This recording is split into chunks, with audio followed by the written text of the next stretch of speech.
Go. Listen, Oda has been absolutely killing it, all right? The latest spoilers for chapter 1180 Omen for One Piece have just dropped, so let's get over it, all right?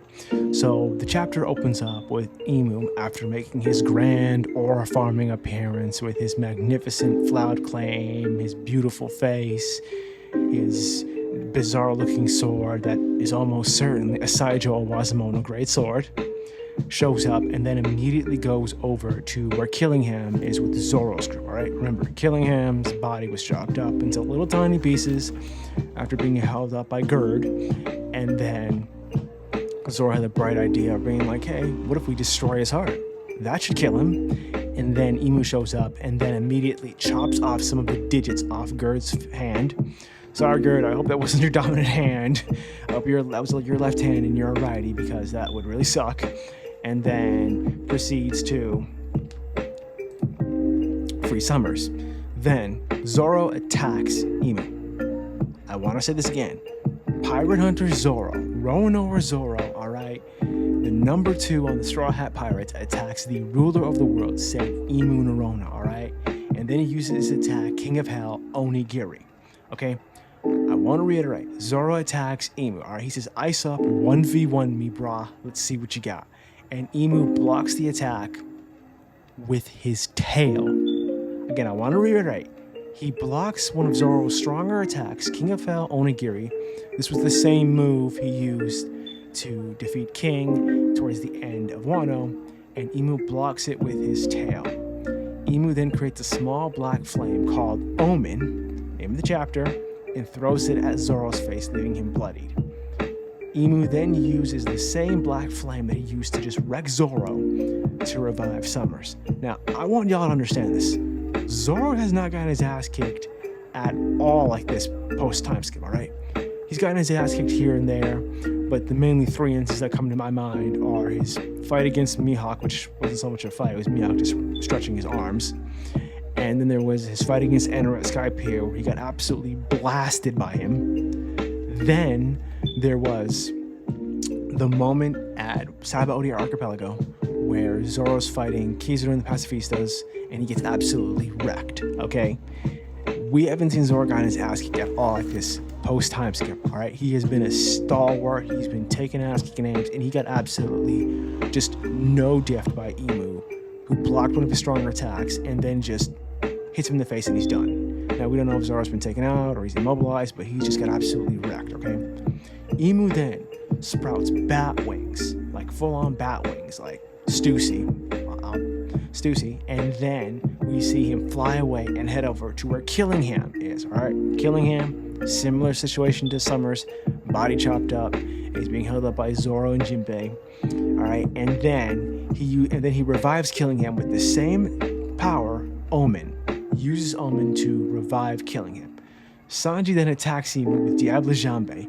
Emu blocks it with his leg, but then uses the black fire to attack Sanji and his group, and there's just this massive explosion. I want to reiterate this. Emu, ruler of the world, highest authority, came down from Marijua to Elbaf, looked at the 2 strongest members of the Straw Hat crew, a Yonko crew, and basically no-diffed them. He's like, no, you're not on my level. You're children. You can get out of here. All right? And then he blocks Zoro's attack with his tail. Again, if you know anything about shonen anime, when someone uses their tail to defeat you or block one of your attacks, that is one of the more higher forms of just flexing on, I'm so much better than you. You can't even touch me. All right? And then Emu uses the attack Omen, the black fire attack, to basically absolutely just decimate everybody around him and revive all his people. And so when Emu's using this technique to injure and hurt people, as well as manifesting the bat wings, this kind of lends credence to the idea that as the holder of the devil's fruit, not devil fruit, devil's fruit, Emu is the protaginator, all right? He is the original devil fruit user, so to speak, right? And because of that, all powers manifest, are descend through Emu, essentially. All devil fruits in this world come through him. So that lends credence to the idea that Emu can use different devil fruit powers. Like, for example, when Emu was first showing up, you saw the trees and houses come to life, like he was using Big Mom's soul fruit. Then Emu was using black fire to heal people, like he was using Marco's fruit, the phoenix fruit. Then Emu shows up and then uses the same fire to both cause a massive explosion, injure people, like he was using the flame fruit.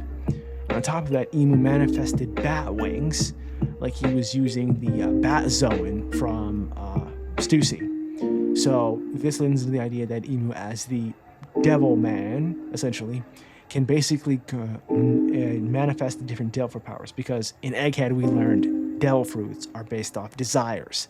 So since Emu desires this power, he can manifest the powers of the Arms fruit, or he can manifest the powers of the Magu no Mi.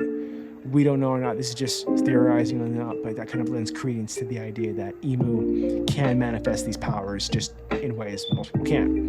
And so the chapter ends with a confrontation between Loki and Emu. Now, Loki can sense Haki, and he knows this is the person who is responsible for attacking Egghead, Albath. He doesn't know this is the person who's also the one who tricked his father into making that covenant with him and basically driving his dad insane, where Loki had to kill him. So when Loki learns the truth, he's immediately going to attack him regardless, with even more ferociousness. And when Emu was also hinting at rocks, Loki, who idolized rocks growing up, was like, wait, did you mention rocks?